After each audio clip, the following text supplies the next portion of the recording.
আমি 10 বছর দিয়ে কি করবোটা কি আমি 10 বছর দিয়ে? আমি তো বলছি আমি এই কাজের জন্য নই।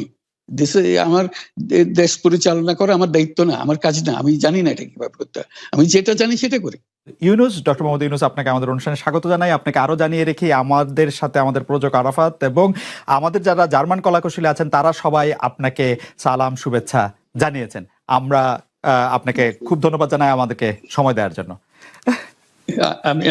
আমিও সালাম জানাচ্ছি সবাইকে, অসংখ্য ধন্যবাদ সবাইকে, তোমার কলাকৌশলী এবং আরাফাত এবং তোমাকে এবং শ্রোতাদের সবাইকে সালাম দিচ্ছি। Thank you so much sir. আমি সরাসরি প্রশ্নে চলে আসি যে প্রফেসর ইউনুস, আপনি সাধারণত সাক্ষাৎকার দিতে চান না। অনেকে বলে থাকেন দেশি গণমাধ্যমে কথা বলতে আপনি স্বাচ্ছন্দ্য বোধ করেন না। এর কারণ হিসাবে কেউ কেউ বলেন আপনি প্রশ্নের মুখোমুখি হতে হয়তো পছন্দ করেন না, আবার কেউ কেউ বলেন কিছু না বলেও আপনি যে দুর্যোগের মধ্যে আছেন, বললে না জানি কি হতো। আপনার মন্তব্য একটু শুনতে চাই প্রফেসর ইউনুস। না, তুমি তো সবটা বলে ফেলেছো সমস্যাগুলো কি। কাজে এই হলো অবস্থা। অবস্থাটা হলো আমি বলছি দেশের কাউকে কিছু বলি এমন কথা তো নয়। বাইরে বিদেশেও যে সবাইকে যে সাদরে নিয়ে আসি তাও না, তাদেরকে অনেক শর্ত দিই আমার এই কথাগুলো লেখার ছাপানোর আগে আমাকে বলতে হবে, যাতে আবার এমন কোনো কথা শব্দ এমন থেকে না যে আমি আর বিপদের সম্মুখীন হবো। আমি শুধু বিপদ থেকে দূরে থাকার জন্য এটা করছি, কারণ আমি চারদিকে বিপদের মধ্যে আছি। কাজে কথা না বলা এটা একটা নিজেকে রক্ষা করার একটা সুবিধা আর কি, কত কম বলা যায় ততই হয়তো ঝামেলার থেকে বাঁচবো। সম্পূরক প্রশ্ন করতেই হয়, নিজেকে কতটা রক্ষা করতে পারলেন প্রফেসর ইউনুস? পারলাম না তো, এত তো খালি বাড়ছে। এখন তো বড় কঠিন অবস্থার মধ্যে পড়ে গেছি। কিছুদিন আগে হয়তো খবর পেয়েছে এই মাসের মধ্যেই যে 12 তারিখে যে ঘটনা ঘটলো, যে আমাদের অফিসের মধ্যে ঢুকে গেল লোকজন, ঢুকে বললো যে এটা আমরা এখন দখল করলাম, এখান থেকে আমরা চালাবো। এটা কি ধরনের আবদারিকতা! আমরা পুলিশের কাছে গেলাম, পুলিশ বললো যে আমরা এই ব্যাপারে কিছু করতে পারবো না। কাজে তারাও কিছু করলো না। আমরা যাবোটা কোথায়? পুলিশও কিছু করবে না, ওরাও জবর দখল করার জন্য ছুটে আসবে, আমাদের আইন কানুন কিছুই মানবে না। আর আমাদের একটা প্যানিক সৃষ্টি করলো আমাদের পুরো অফিসের মধ্যে যত লোকজন আছে, বিশেষ করে মহিলা সহকর্মী যারা আছে, তারা খুবই ভীত সন্ত্রস্ত হয়ে গেল যে কি কারবার, কি হলো এটা। কাজে সমস্যার পরিমাণ বাড়ছে, কমছে না। সমস্যা পরিমাণ বাড়ছে, কমছে না। আমি একটু পিছনে আদালতে আপনার বিরুদ্ধে রায় ঘোষণার পরে আপনি একটা প্রতিক্রিয়া দিয়েছিলেন। সেই প্রতিক্রিয়া আপনি বলেছিলেন যে বাংলাদেশের একটি কথায় আপনি এরকম বলেছেন যে বাংলাদেশের প্রতিটি নাগরিককে অন্যায়ের বিরুদ্ধে এবং গণতন্ত্র এবং মানবাধিকারের পক্ষে এক কণ্ঠে কথা বলার আহ্বান জানায়। অনেকে এইটাকে দেখছেন হচ্ছে এরকম করে যে আপনি গণতন্ত্রের পক্ষে লড়াইয়ে সামিল হতে বলছেন। প্রশ্ন কেউ করছেন, প্রশ্ন উঠছে, আপনি কি এইসব মামলা মোকদ্দমা থেকে মুক্তি পেতে এই সরকারেরই পরিবর্তন চাইছেন? খালেদ, তুমি কি গণতন্ত্রের বিরুদ্ধে নাকি? হঠাৎ এটা নিয়ে তো চিন্তিত।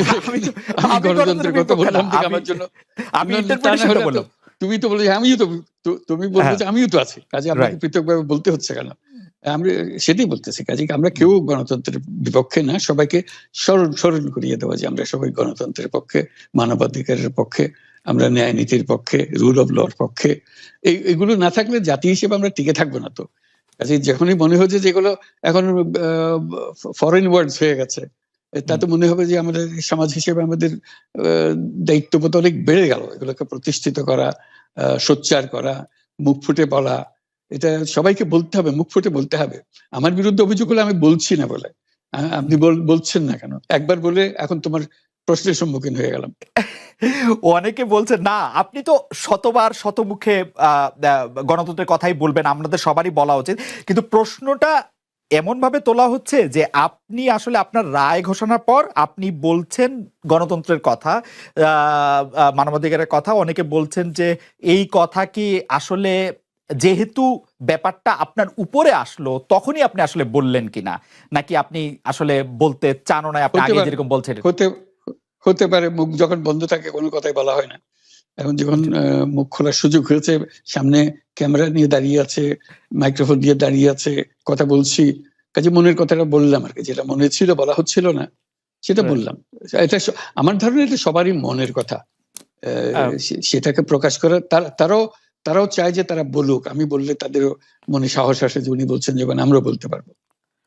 প্রফেসর ইউনূস, আপনি যখন বলছেনই তখন আমি এই কথাটা কি একটু ইলাবোরেশন আপনার কাছ থেকে আশা করতে পারি, যে আপনি যখন বলছেন যে গণতন্ত্র মানবাধিকারের পক্ষে এক কণ্ঠে কথা বলার আহ্বান আপনি জানাচ্ছেন, আপনার কাছে কি মনে হচ্ছে যে গণতন্ত্র মানবাধিকারের পক্ষে এখন বহু পক্ষ বহু কণ্ঠ, এটা আসলে এক কণ্ঠে কেউ বলতে পারছে না বা সাহস পাচ্ছে না বা বলছে না, এরকম আপনার মনে হচ্ছে কিনা? আমার মনে হচ্ছে তাই, কারণ বলতে পারছে না তো, মুখ খুলে সব গণতন্ত্রের কথা বলতে পারছে না, কাজে সেটা বলা, এক বাক্যে বলা, পরিষ্কার কণ্ঠে বলা, এটা আমাদের সবার দায়িত্ব, তো জাতীয় দায়িত্ব এটা, যে না হলে গণতন্ত্র বলে কিছু থাকবে না আমাদের জন্য। আদৌ গণতন্ত্র বলে কিছু থাকবে না। একটা প্রশ্ন করি যে বর্তমান সরকার আরো স্পেসিফিক ভাবে বললে, প্রধানমন্ত্রী শেখ হাসিনা স্পষ্টতই আপনাকে অপছন্দ করেন, অনেক কিছুর জন্য আপনাকে দায়ী করেন, পদ্মা সেতু এবং এই সেই। এর কারণ কি বলে আপনি মনে করেন? আপনাকে কি তিনি তার প্রতিদ্বন্দ্বী মনে করেন, নাকি সত্যি তার কাছে এমন কোনো তথ্য রয়েছে যে আপনার বিশাল কোনো রাজনৈতিক অভিলাষ রয়েছে? আপনি কি রাজনৈতিকভাবে তার প্রতিদ্বন্দ্বী হয়ে উঠছেন বলে তিনি আপনাকে অপছন্দ করছেন, না কি কারণে, আপনার কি মনে হয়? আমার মনে হয় উনি মনে করেন যে আমি দেশের সর্বোচ্চ ডাকু, সন্ত্রাসী, কিংবা আমি অপরাধী, আমি সেরা চোর, এই জাতীয় জিনিস মনে করেন। কাজে সেগুলো ব্যাখ্যা করেন উনি তার মুখে। উনি বলেন যে আমি সুদখোর, আমি ঘুষখোর, আমি সব এমন সব কটু শব্দ ব্যবহার করেন, যাতে মনে হয় যে আমার সম্বন্ধে তার ধারণা খুবই খারাপ। কিন্তু এইটা তো এরকম ছিল না। আমরা দেখেছি যে ৯৬ থেকে ২০০১ সাল পর্যন্ত নানাভাবে এই সরকারই বা আওয়ামী লীগ সরকারই আপনার সাথে, বা আপনি আওয়ামী লীগ সরকারের সাথে একসাথে কাজ করতে কোনো সমস্যা হয়নি। আপনি এইটা এইটার জায়গাটা কি একটু, ব্যাকগ্রাউন্ডটা কি আমাদের একটু বলা যাবে, যে আপনার কাছে কি মনে হয় কেন এই শত্রুতার বা কেন এই অপছন্দের বিষয়টা একটু সৃষ্টি হলো বা তৈরি হলো? যেই হোক, এটা আমার তরফ থেকে হয়নি। আমি তাকে যথাযথ শ্রদ্ধা করে নিয়ে গেছিলাম আমাদের মাইক্রো ক্রেডিট সামিটে ওয়াশিংটন ডিসিতে। আমাদের প্রধান অতিথি করে নিয়ে গেছি, সবাই সম্মান করেছে। কারণ এই মাইক্রো ক্রেডিটটা তখন পৃথিবীর সামনে আসছে, বড় আকারে আসছে, এবং এটা বাংলাদেশের অবদান হিসেবে সবাই স্বীকৃতি দিচ্ছে। ওয়াশিংটনে দুনিয়ার সেরা যারা সবাই উপস্থিত ছিলেন, তার মধ্যে আমরা ওনাকে নিয়ে গেছিলাম এই জন্য যে বাংলাদেশের পক্ষ থেকে এই গৌরবটা যেন তিনি আমাদের পক্ষ হয়ে গ্রহণ করেন। উনিও রাজি হয়েছেন, উনিও গেছেন, করেছেন। কাজে এটা স্বাভাবিকভাবে এই সম্পর্ক থেকে যাওয়ার কথা ছিল, কিন্তু কি কারণে এটা ঘাটতি হতে আরম্ভ করলো বুঝতে পারলাম না। কিছুদিন পর থেকেই ওনার আচরণ এবং তার শব্দ পরিবর্তন হতে আরম্ভ করলো। এমন পরিবর্তন হলো, এখন আমাকে চোট বদমাইশ ছাড়া আর কোনো বিষয় উনি মনে করেন বলে মনে হয় না আমার কাছে। আসলে এটা নিয়ে কথা বলাটা একটু বিব্রতকরই, কিন্তু কেউ কেউ এটা বলে থাকেন যে বিশেষ করে যে ২০০৭ সালে যে 111 এর সরকার আমরা যাকে বলি, তাদের যে বিরাজনীতিকরণের একটি চেষ্টা, সেই চেষ্টার মধ্যে আপনার অংশগ্রহণ আছে কিনা? যদিও বারবার বলা হয় যে আপনি আসলে সেই ক্ষমতাটা দখল করতে চেয়েছিলেন, অথচ আমরা উল্টা শুনেছি, আপনার মুখেও শুনেছি, যারা ওই সময় কুশলভ ছিলেন তাদের মুখেও শুনেছি যে আপনাকে আসলে অফার করা হলো, আপনি সেটি ফিরিয়ে দিয়েছিলেন। কিন্তু কেউ কেউ আবার বলে থাকেন আপনি একটা লম্বা সময়ের জন্য চেয়েছিলেন। এইটি কি একটা কোনো কারণ হতে পারে? এই ব্যাপারটি কি আমাদের দর্শকদের জন্য মানে বা ইয়েদের জন্য একটু আপনি পরিষ্কার করবেন, যে আপনি আসলে রাষ্ট্রের সর্বোচ্চ ক্ষমতায় বা রাজনীতির জায়গায়, দেশ পরিচালনায়, সেগুলিতে আপনি আসলে আসতে চেয়েছিলেন কিনা, চান কিনা, বা ওই জায়গা থেকে? যদি চাইতাম, খালেদ, যদি চাইতাম, তখন যখন মিলিটারি আমার বাসায় এসে বসে রইল সারা রাত আমাকে রাজি করানোর জন্য, আমি তো লুফে নিতাম। রাজি করানোর জন্য বসে থাকতে হবে কেন? আমি যদি ক্ষমতায় চাইতাম বলে যে আর চলেন চলেন, কি করতে, কি কোন জামাটা পড়তে হবে দেখিয়ে দেন, এখনই যাচ্ছি। আমি তো সেটা করিনি, তাদের সঙ্গে তর্ক করেছি, সারা রাত ধরে তর্ক করেছে যে না ভাই আমাকে দিয়েন না, আমি এই কাজের উপযুক্ত না, আপনারা অন্য লোক খোঁজেন। তারা আমার উপরে মন ঠিক করে ফেলেছে আমাকে নিতে হবে। আমি বারে বারে বলতেছি তাদেরকে, তো তারা নিরাশ হয়ে ফিরে গেল, বললো যে সকালবেলায় আবার আসবো, সকালবেলায় আসলে তখন আপনি আমাদেরকে বলেন যে রাজি আছেন। আমি বললাম যে না, সকালবেলা আসলে একই কথা পাবেন, কারণ আমি তো এটা এমন কিছু না যে মনের মধ্যে সন্দেহ রেখে, দ্বন্দ্ব রেখে আপনাদেরকে বলছি, অত্যন্ত পরিষ্কার ভাবে আপনাদের কাছে বলছি। ঠিক আছে, তা না হলে তো আমি সঙ্গে সঙ্গেই রাজি হয়ে যেতাম। কে ছাড়ে? আপনাকে দেশের পুরো সরকারের প্রধান হবার জন্য আহ্বান জানাচ্ছে, বাংলাদেশে এরকম কয়জন মানুষ আছে বলে যে না আমি এই দায়িত্ব গ্রহণ করব না? আমি তো করলাম সেটা, এখন আমার নামে বলা হচ্ছে 10 বছর চেয়ে। আমি বছর নিয়ে তো প্রশ্নই উঠে না। প্রশ্ন হচ্ছে আগামীকাল সকালবেলা আপনি শপথ গ্রহণ করবেন, এই কথা। আমি বলছি না, করবো না।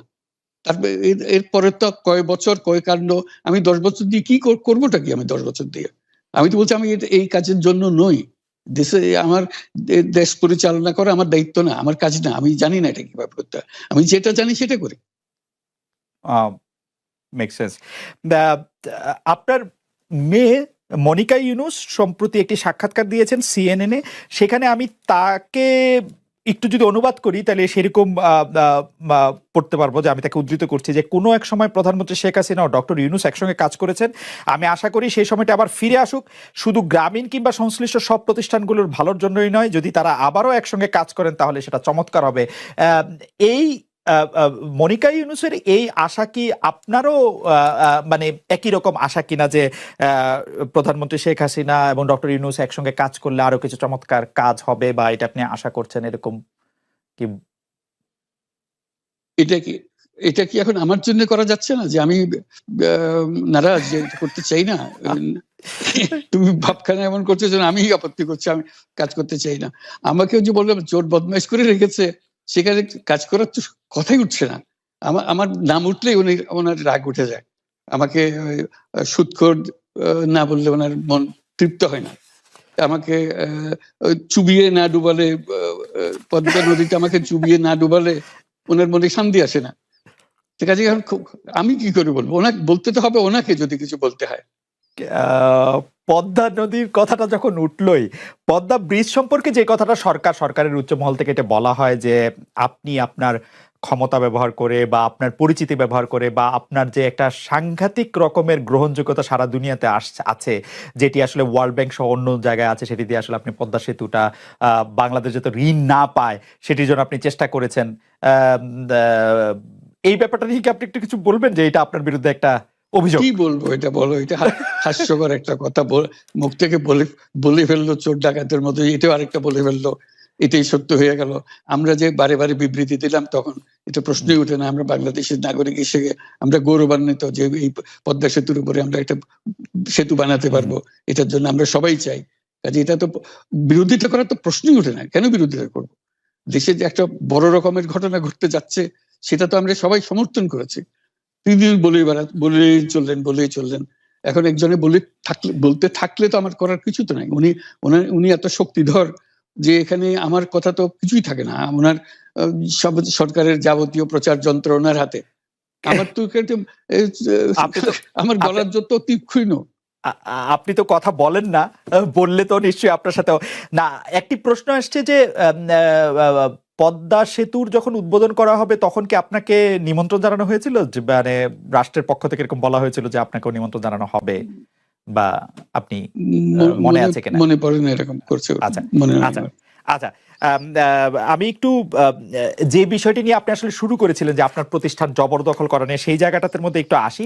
আমাদের যে আন্ডারস্ট্যান্ডিং, সেই আন্ডারস্ট্যান্ডিংটা হচ্ছে এরকম: আপনার হাত দিয়ে যখন গ্রামীণ টেলিকমের প্রতিষ্ঠা হয় তখন এর আয় থেকে আপনি গ্রামীণ ব্যাংকের সদস্যদের জন্য ব্যয় করার কথা বলেছিলেন বা ভেবেছিলেন। আপনি গ্রামীণ ব্যাংক থেকে চলে আসার সময় বা ওই আগে পরে আমরা দেখেছি যে সে আর্টিকেল অফ অ্যাসোসিয়েশনটা আসলে ওই একই রকম নাই, বদলানো হয়েছে। তো গ্রামীণ ব্যাংকের বা গ্রামীণ টেলিকমের এই বেনিফিশিয়ারি থেকে গ্রামীণ ব্যাংকের সদস্যদের আসলে বাদ কেন দেওয়া হয়েছে? মানে এইটার পিছনে কারণ কি? এখন গ্রামীণ টেলিকমের যে লভ্যাংশ তা কোন খাতে আসলে ব্যয় করা হয়, বা মানে যে আয়টা মুনাফা সেটি আসলে কিভাবে ব্যয় করা হয়? গ্রামীণ টেলিকম একটা স্বতন্ত্র প্রতিষ্ঠান। এটা কোম্পানিজ আইনের সেকশন 28 দ্বারা সৃষ্ট।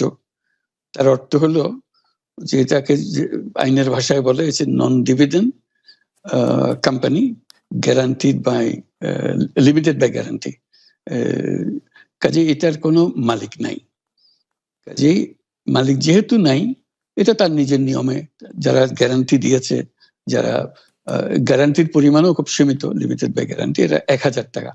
মানে যদি যত তোলপাড় হয়েও যায় কোম্পানিতে, বহু পাওনা থেকেও যায় লোকজনের, যারা এটার পরিচালনা পরিষদে আছে তাদের দায়িত্ব হবে ১,০০০ টাকা পর্যন্ত, এর দায়ী থাকবে ১,০০০ টাকা পর্যন্ত, এর বেশি তার দায়িত্ব থাকবে না। কাজে এত সহজ সরল একটা জিনিস।